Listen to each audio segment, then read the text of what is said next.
الحمدللہ رب العالمین والصلاۃ والسلام علی رسولہ الکریم اما بعد فاعوذ باللہ من الشیطان الرجیم بسم اللہ الرحمن الرحیم وَإِذَا كُنْتَ فِيهِمْ فَأَقَمْتَ لَهُمُ الصَّلَاةَ فَلْتَقُمْ طَائِفَةٌ مِّنْهُمْ مَعَكَ وَلْيَأْخُذُوا أَسْلِحَتَهُمْ فَإِذَا سَجَدُوا فَلْيَكُونُوا مِنْ وَرَائِكُمْ وَلْتَأْتِ طَائِفَةٌ أُخْرَى لَمْ يُصَلُّوا فَلْيُصَلُّوا مَعَكَ۔ سورۃ النساء کی آیات ہیں جو تلاوت کی ہیں آپ کے سامنے۔ تو کل باب صلاۃ الجمعہ ختم ہو گیا تھا، تو آج نماز خوف کے مسائل کا ذکر شروع ہوگا۔ نماز خوف جو ہے اللہ رب العزت کی طرف سے دیا ہوا ایک تحفہ ہے کہ خوف میں تم نے نماز کیسے پڑھنی ہے۔ تو اس سے نماز کی اہمیت واضح ہوتی ہے کہ نماز معاف نہیں ہے کسی حالت میں بھی۔ مریض ہے تو اس کی صورت بتا دی کہ وہ کیسے نماز پڑھے گا، اگر خوف ہے تو خوف میں کیسے نماز پڑھو گے، اگر استطاعت نہیں ہے کھڑے ہونے کی تو بیٹھ کے پڑھ لو، معاف کسی صورت میں نہیں ہے۔ یہ کافر اور مسلمان میں حد فاصل ہے، جو چھوڑ دے گا نماز کو وہ کفر کی طرف چلا جائے گا، اسلام کے اندر اس کا کوئی حصہ نہیں ہے۔ اور نماز خوف جو ہے وہ اللہ رب العزت کی طرف سے دی ہوئی ایک رخصت ہے، آسانی ہے کہ خوف ہے، دشمن کے ساتھ لڑائی ہو رہی ہے تو تم پھر خوف کی نماز پڑھ لو۔ تو وہ اس باب کے اندر نماز خوف کے طریقے اور مشروعیت وغیرہ بیان ہوگی۔ تو نماز خوف کی مشروعیت جو ہے وہ قرآن کے اندر ثابت ہے اور اسی طرح حدیث کے اندر اور اجماع کے ساتھ ثابت ہے۔ قرآن کے اندر سورۃ النساء میں اللہ رب العزت فرماتے ہیں کہ جب تم ان کو نماز پڑھائے، ایک نماز قائم کرائے، تو ایک گروہ ان میں سے تیرے ساتھ کھڑا ہو، وہ اپنے سلوک کو پکڑے رکھیں، جب وہ سجدہ کر چکے ہیں تو پھر وہ پیچھے ہٹ جائیں اور دوسرا گروہ یعنی کہ جنہوں نے نماز نہیں پڑھی وہ گروہ تیرے ساتھ نماز پڑھیں۔ اور دوسری جگہ پر فرمایا کہ اگر خوف شدید ہو، سخت ہے خوف، کھڑے ہو کے نماز نہیں پڑھ سکتے، یعنی کہ اس طرح قیام میں نہیں کھڑے ہو سکتے، تو فرمایا حافظوا علی الصلوات والصلاۃ الوسطی وقوموا للہ قانتین۔ فرمایا کہ حفاظت کرو نمازوں کی، خصوصاً درمیانی نماز کہ اللہ رب العزت کے لیے کھڑے ہو، مطیع فرما بردار ہو کے۔ فَإِنْ خِفْتُمْ فَرِجَالًا أَوْ رُكْبَانًا فَإِذَا أَمِنْتُمْ فَاذْكُرُوا اللَّهَ كَمَا عَلَّمَكُم مَّا لَمْ تَكُونُوا تَعْلَمُونَ۔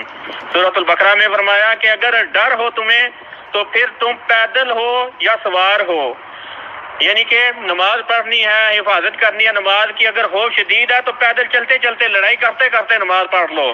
سواری ہے، سواری کے اوپر بیٹھے بیٹھے نماز پڑھ لو، خوف شدید ہے تو۔ فرمایا کہ امن میں ہو جاؤ تو پھر تم اس طرح نماز پڑھو جس طرح تمہیں سکھایا گیا ہے، جس چیز کو تم پہلے نہیں جانتے تھے، جو چیز تمہیں اللہ نے سکھائی ہے پھر اس طریقے کے مطابق نماز پڑھنی ہے۔ تو نماز خوف کی مشروعیت قرآن سے ثابت ہے، سنت سے بھی ثابت ہے کہ اللہ کے نبی صلی اللہ علیہ وسلم کی اکثر حدیثیں جو ہیں وہ بہت ساری حدیثیں نماز خوف کے بارے میں ہیں، آگے آ جائیں گی۔ اور اللہ کے نبی صلی اللہ علیہ وسلم سے ثابت ہے کہ اللہ کے نبی صلی اللہ علیہ وسلم نے 4 مواقع پر نماز خوف ادا کی ہے۔ ذات الرقاع کے موقع پر، غزوہ ذات الرقاع میں، اسی طرح غزوہ بطن نخل میں جو مدینہ کی مشرق کی طرف ہوا تھا، اور اسی طرح ایک غزوہ عثمان ہوا تھا مکہ میں شمال جانب، اور اسی طرح غزوہ ذی قرد جس کو غزوہ غابہ بھی کہتے ہیں، اس غزوہ میں بھی اللہ کے نبی صلی اللہ علیہ وسلم نے نماز خوف پڑھی ہے۔ اور علماء کا بھی اجماع ہے کہ خوف کی نماز پڑھی جا سکتی ہے۔ اب یہ ہے کہ نماز کی خوف کے طریقے کتنے ہیں، صورتیں کتنی ہیں، کتنی طرح بندہ نماز خوف پڑھ سکتا ہے۔ تو روایات کے اضافے کے ساتھ اقوال بھی اضافی ہیں کہ اتنے طریقے ہیں، لیکن امام احمد نے جو ہے وہ 5 سے 6 طریقے بیان کیے ہیں جو مختصراً بیان کر دیے جائیں گے۔ نماز خوف کے آگے روایات اسی طریقے کے متعلقہ ہوں گی، جو 5-6 طریقے آج بیان ہوں گے انہی طریقوں میں سے کسی ایک طریقے کے متعلقہ آگے روایات ہوں گی جو آگے ہم پڑھیں گے۔ تو پہلا طریقہ یہ ہے کہ دشمن قبلہ کی طرف نہیں ہے، یعنی کہ اگر دشمن قبلہ کی طرف نہیں ہے تو پھر امام نے یہ کرنا ہے کہ اپنی جماعت کو دو گروہوں میں تقسیم کر لینا ہے۔ جو مجاہدین کا امام ہوگا وہ اپنے گروہ کو دو حصوں میں تقسیم کر لے گا۔ ایک گروہ کو وہ ایک رکعت پڑھائے گا، ایک رکعت پڑھا کر امام کھڑا رہے گا امام۔ جو پیچھے مقتدی تھے گروہ والے وہ اپنی دوسری رکعت جو ہے وہ خود ہی مکمل کریں گے، اور پھر وہ مکمل کرنے کے بعد وہ چلے جائیں گے، امام ادھر ہی کھڑا ہے ابھی۔ اب وہ گروہ جو حفاظت کے لیے کھڑا تھا، دوسرا جو کافروں کے سامنے حفاظت کے لیے کھڑا تھا، وہ آ جائے گا نماز پڑھنے کے لیے۔ یہ جس نے نماز پڑھ لی یہ چلا جائے گا کافروں کے آگے حفاظت کرنے کے لیے، کافروں کے حملوں سے حفاظت کرنے کے لیے چلا جائے گا۔ وہ گروہ جو آئے گا وہ نبی صلی اللہ علیہ وسلم وہ امام کے ساتھ شریک ہوگا، امام اسے ایک رکعت پڑھائے گا۔ امام ایک رکعت پڑھانے کے بعد امام کی دو ہو چکی ہیں، اس پچھلے گروہ کی ابھی تک ایک ہے، تو وہ امام بیٹھ جائے گا تشہد میں۔ اب جو بعد میں آیا تھا اس نے اپنی ایک رکعت مزید پڑھنی ہے، دو رکعت پوری کرنی ہے، تو وہ گروہ جو ہے وہ اپنی دوسری رکعت مکمل کرے گا، امام تشہد میں بیٹھا اس کا انتظار کرے گا اس نمازیوں کا۔ جب وہ دوسری رکعت پڑھ کے تشہد میں بیٹھیں گے تو امام پھر تشہد پڑھ کے ان کو ساتھ ہی سلام پھروا دے گا۔ اس طرح امام نے ایک ایک رکعت ہر گروہ کو پڑھا دی۔ تو یہ ہے کہ اسی طرح امام احمد کہتے ہیں کہ یہ میرے نزدیک یہ طریقہ جو ہے یہ راجح ہے۔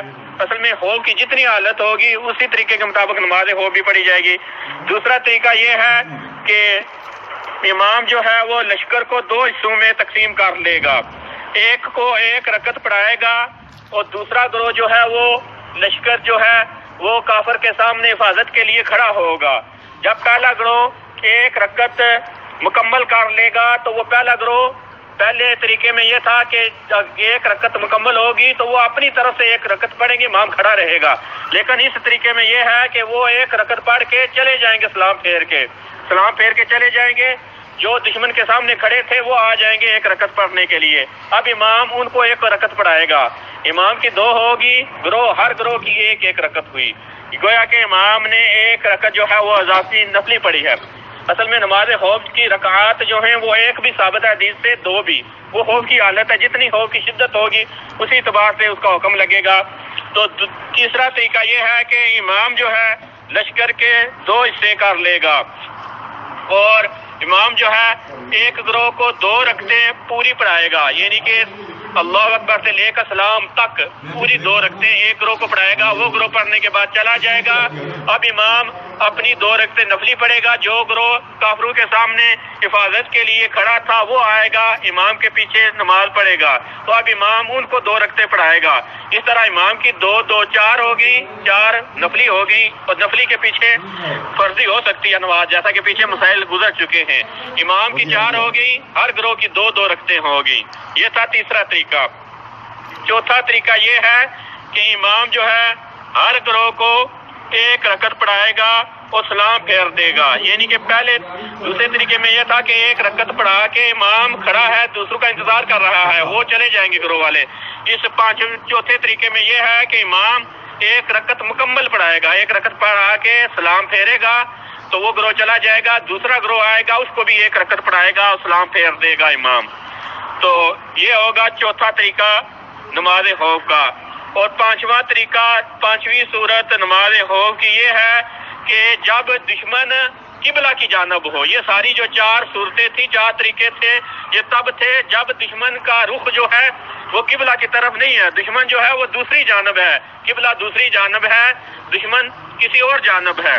لیکن اگر دشمن بھی قبلہ کی جانب ہے تو پھر ایک طریقہ یہ ہے نماز خوف پڑھنے کا، جس کو پانچواں طریقہ، پانچویں صورت ہم کہیں گے، وہ یہ ہے کہ امام جو ہے پڑھائے گا سب جماعت کو، یعنی کہ سب جماعت کو پیچھے آپ نے کھڑا کر دے گا، خود آگے کھڑا ہوگا، کیونکہ دشمن تو قبلہ کی طرف ہے، سارے سامنے کھڑے ہیں، دشمن کو دیکھ رہے ہیں، دشمن اگر حملہ کرتا ہے تو اس کا وار کا جواب دے سکتے ہیں، اس لیے وہ اگر قبلہ کی جانب ہے دشمن تو پھر جو امام ہے سب کو نماز اکٹھی پڑھائے گا۔ تو اس کا نماز پڑھانے کا طریقہ یہ ہوگا کہ امام دو صفیں بنا لے گا مقتدیوں کی، تو ایک صف والوں کو دونوں صفوں کو رکوع تک نماز ساتھ ہی پڑھائے گا، رکوع تک دونوں صفیں امام کے ساتھ چلیں گی، یعنی کہ امام نے رکوع کیا تو دونوں صفیں رکوع کریں گی، لیکن جب امام سجدے میں جائے گا تو پہلی جو صف ہے وہ امام کے ساتھ سجدے میں چلی جائے گی، پچھلی جو صف ہے دوسری وہ صف جو ہے وہ سجدے میں نہیں جائے گی، وہ بلکہ انتظار کرے گی اور دشمن کو دیکھے گی اسلحہ پکڑ کے کہ آگے سے دشمن حملہ نہ کر دے، کیونکہ سب سجدے میں چلے گئے تو دشمن اوپر سے حملہ کر سکتا ہے۔ ایک صف چلی جائے گی امام کے ساتھ سجدے میں، دوسری نہیں جائے گی۔ اب وہ امام جو ہے ان کو سجدہ کرانے کے بعد کھڑا ہوگا تو وہ جو پچھلے ہیں وہ سجدے میں چلے جائیں گے، وہ سجدہ کر کے پھر یہ کرنا ہے، پھر صف تبدیل کر لینی ہے، پہلی صف پیچھے چلی جائے گی، دوسری صف آگے آ جائے گی۔ اب دوسری صف آگے آ گئی ہے، پہلی صف پیچھے چلی گئی ہے، اب پھر امام نے پہلی رکعت کی طرح نماز مکمل پڑھانی ہے، رکوع بھی اکٹھا کرانا ہے دونوں صفوں کو، اور جب سجدے کی باری آئے گی تو پھر سجدہ پہلی صف کو کرائے گا، پہلی صف وہ دوسرے آدمی ہیں دوسری صف والے، کیونکہ انہوں نے صف تبدیل کر چکے ہیں، تو اب وہ یہ کریں گے کہ سجدہ امام کے ساتھ کریں گے پہلی صف والے، اور پھر اس کے بعد جب وہ سجدہ کر کے تشہد میں بیٹھیں گے امام کے ساتھ تو پھر وہ دشمن کے آگے سامنے حفاظت کے لیے دیکھیں گے تو جو پچھلی صف والے ہیں وہ اپنے سجدے کریں گے، وہ سجدے کرنے کے بعد امام کے ساتھ تشہد میں شامل ہو جائیں گے، اور امام جو ہے پھر ان سب جماعت والوں کو ایک ساتھ سلام پھروا دے گا۔ یہ بھی صحیح روایات سے طریقہ منقول ہے۔ اس طرح جب دشمن قبلہ کی طرف ہو تو یہ نئے طریقے اکثر آپ نے سنے نہیں ہوتے، لیکن یہ طریقے حدیث سے ثابت ہیں۔ نماز خوف میں ہمیں پتہ ہونا چاہیے مومن کو کہ اگر کافر کا حملہ ہو جائے تو نماز نہیں معاف، نماز تو معاف ہی نہیں ہے، پھر پڑھنی تو ہے، پڑھیں گے کس طرح؟ تو یہ طریقے ہیں۔ لیکن اگر جنگ اتنی شدید ہے، گوریلا قسم کی جنگ ہے کہ کھڑا ہونے کی مہلت ہی نہیں ملتی کہ انسان جو ہے کھڑا ہو کے ان طریقوں کے ساتھ پڑھے، تو وہ سورۃ البقرہ کی آیت جیسے کہ پڑھی تھی جس کے اندر یہ تھا کہ پیدل چلتے ہوئے اور رکبان یا سواری کے اوپر سوار ہو کے نماز پڑھتی جانی ہے، یعنی کہ انسان اسلحہ پکڑا ہوا ہے، اسلحہ چلا رہا ہے، کلیشن پکڑی ہوئی ہے، کلیشن چلا رہا ہے، دشمن کے اوپر ساتھ بھاگ رہا ہے، ساتھ ہی نماز پڑھ رہا ہے، وہ ذکر پڑھ لے گا اشارے کے ساتھ، آنکھوں کے اشارے کے ساتھ، جس طرح بھی ہے، لیکن وہ ہے کہ شدید ہے خوف کی حالت۔ یہ تھے مختصراً 5 سے 6 طریقے جو امام احمد بن حنبل رحمہ اللہ تعالیٰ عنہ وغیرہ نے بھی بیان کیے ہیں۔ باقی جیسا کہ کہا تھا کہ روایات کے متعدد ہونے کی وجہ سے طریقوں کے اقوال کے متعلقہ بھی کثرت پائی جاتی ہے کہ 16 کے قریب طریقے اور صورتیں بتائی گئی ہیں، لیکن یہ 5 جو ہیں ان کے اندر ہی ساری صورتیں آ جاتی ہیں۔ اب یہ ہے کہ ان طریقوں کے دلائل جو ہیں حدیث سے ثبوت کے نبی صلی اللہ علیہ وسلم نے اسی طریقے کے ساتھ خوف کی حالت میں، خوف بھی یاد رکھیں کہ خوف سے مراد یہ ہے کہ شرعی خوف ہے، یعنی کہ کافر کے ساتھ لڑائی ہوتی ہے، خوف کی حالت ہے۔ خارجی جو ہیں مسلمانوں کے خلاف بغاوت کرنے والا گروہ ہے، ان کے ساتھ فوج جنگ لڑتی ہے تو وہ یہ ان طریقوں پر نماز پڑھے گی۔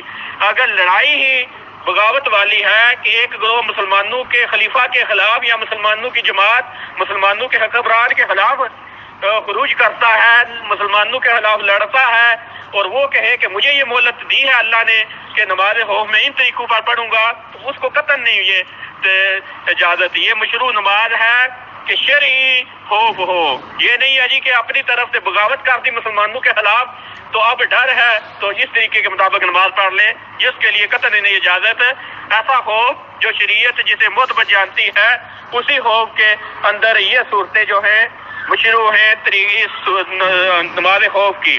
باقی نماز خوف اللہ کے نبی صلی اللہ علیہ وسلم نے بھی جیسا کہ بتایا 4 غزوات میں نماز خوف کی ادائیگی کی ہے، تو وہ دلائل آگے آ جائیں گے کہ کن کن طریقوں کے مطابق نبی صلی اللہ علیہ وسلم نے نماز خوف پڑھی ہے۔ وہ انشاءاللہ ہم کل سے نماز خوف کی پہلی حدیث جو ہے صالح بن خوات رضی اللہ تعالیٰ عنہ سے جو مروی ہے وہ پڑھیں گے۔